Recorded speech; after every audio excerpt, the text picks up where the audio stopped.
Saudara, Komisi 8 DPR RI memberikan bantuan sosial atau bansos dan BLT minyak goreng kepada warga Kota Batam pada Selasa 19 April. Penyerahan bantuan ini dilakukan di panggung utama Dataran Engku Putri, Jalan Engku Putri, Kota Batam, Kepulauan Riau.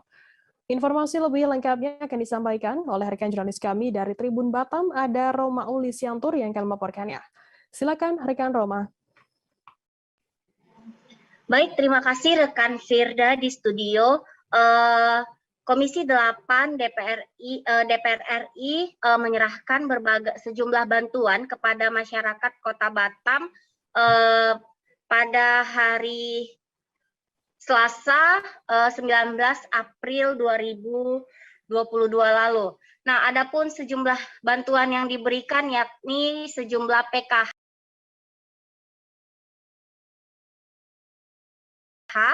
yang belum diserahkan kepada masyarakat dan BLT uang tunai untuk minyak goreng.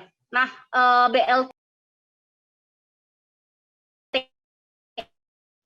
ini diserahkan kepada beberapa keluarga senilai Rp500.000.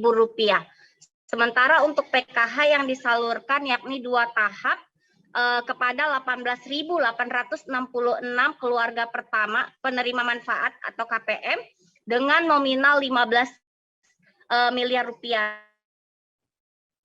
rekan Firda. Nah, dalam kunjungan ini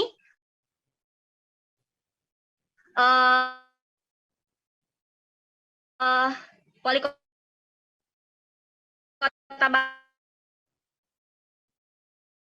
Muhammad Rudi juga mengimbau agar tidak serta-merta dan seterusnya mengharapkan sejumlah bantuan dari pemerintah nanti agar tidak ketergantungan kepada oleh pemerintah pusat. Ya, baik, terima kasih rekan jurnalis dari Tribun Batam Roma atas laporan.